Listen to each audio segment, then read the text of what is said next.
২৬-এর বিধানসভা ভোটের আগে জয়নগর বিধানসভাতে মিম পার্টির জনসভাতে তৃণমূল থেকে যোগদান একাধিক কর্মী সমর্থকদের। দক্ষিণ ২৪ পরগনার জয়নগর বিধানসভা কেন্দ্রে হাড্ডাহাড্ডি লড়াইয়ের ময়দানে মিম পার্টির কার্যকর্তারা রবিবার সন্ধ্যায় জয়নগর পদ্মের হাটে জনসভায় জয়নগর, বারুইপুর, মগরাহাট প্রতিটি বিধানসভা কেন্দ্র থেকে প্রায় ৭০০ জন তৃণমূল কংগ্রেসের কর্মী সমর্থকেরা দলত্যাগ করে মিম পার্টির দলীয় পতাকা তুলে নিলেন। রাজনৈতিক মহল মনে করছে ২৬-এর বিধানসভায় তৃণমূলের হাড্ডাহাড্ডি লড়াইয়ের ময়দানে সম্মুখীন হতে পারে মিম।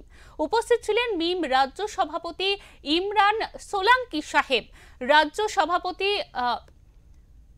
রাজ্য মহিলা সভাপতি সীমা ভট্টাচার্য, কলকাতা জেলা প্রেসিডেন্ট নাফিস আনসারি, হাওড়া মেলা জেলা প্রেসিডেন্ট ডক্টর শেখ রাফিজ উদ্দিন, দক্ষিণ ২৪ পরগনা জেলা সভাপতি সুজা উদ্দিন মণ্ডল, বিশিষ্ট সমাজসেবী হোসেন গাজী।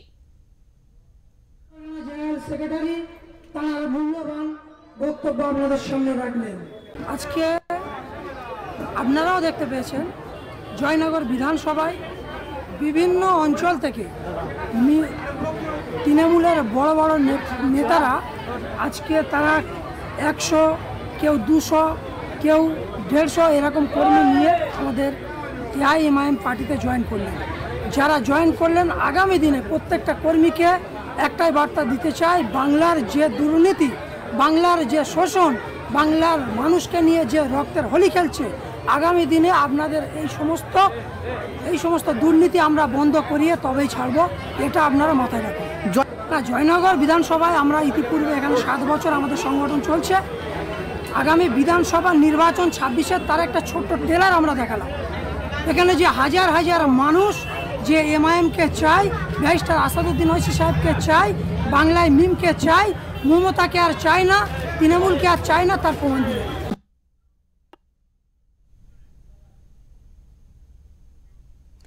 রাজ্য সভাপতি ইমরান সোলাঙ্কি বলেন, আমরা বিধানসভা ভোটে যদি নির্বাচিত হই, সাধারণ মানুষের জন্য আগে শিক্ষা, তারপর কাজ ও স্বাস্থ্য ব্যবস্থার উদ্যোগ নেওয়া হবে। জয়নগরে ভালো একটা হাসপাতাল নেই। এখানে মানুষের পরিষেবা বলতে রাস্তাঘাটের দুরবস্থা, চলাচলের অযোগ্য অবস্থা হয়ে উঠেছে। তৃণমূল নেতাদের বিল্ডিং বেড়েছে, তাদের ঘরবাড়ি চকচক করছে, রাস্তাঘাটগুলির ভেঙে খানাখন্দে ভরে গিয়েছে। আমাদের শপথ নিতে হবে তৃণমূল ও বিজেপিকে হাঁটিয়ে মানুষের পাশে জায়গা করে নেওয়ার জন্য আবেদন রাখেন তিনি মঞ্চ থেকে। এই জনসভা ঘিরে কর্মীদের উচ্ছ্বাস ছিল চোখে পড়ার মতো। আমরা তৈরি আছি, সব জায়গায় চেষ্টা করছি, তারপরে আমরা আশা সাহেবকে রিপোর্ট দিব। উনি আমাদের পার্টির সভাপতি পুরো দেশে, আসাদুদ্দিন ওয়াইসি সাহেব, উনি যা ফেসলা করবেন সেটা হবে। কিন্তু হ্যাঁ, এটা আশাবাদী আমরা বেশি থেকে বেশি টাকা লড়বো। আজকে কতজন ব্যক্তি তৃণমূলে জয়েন করলেন?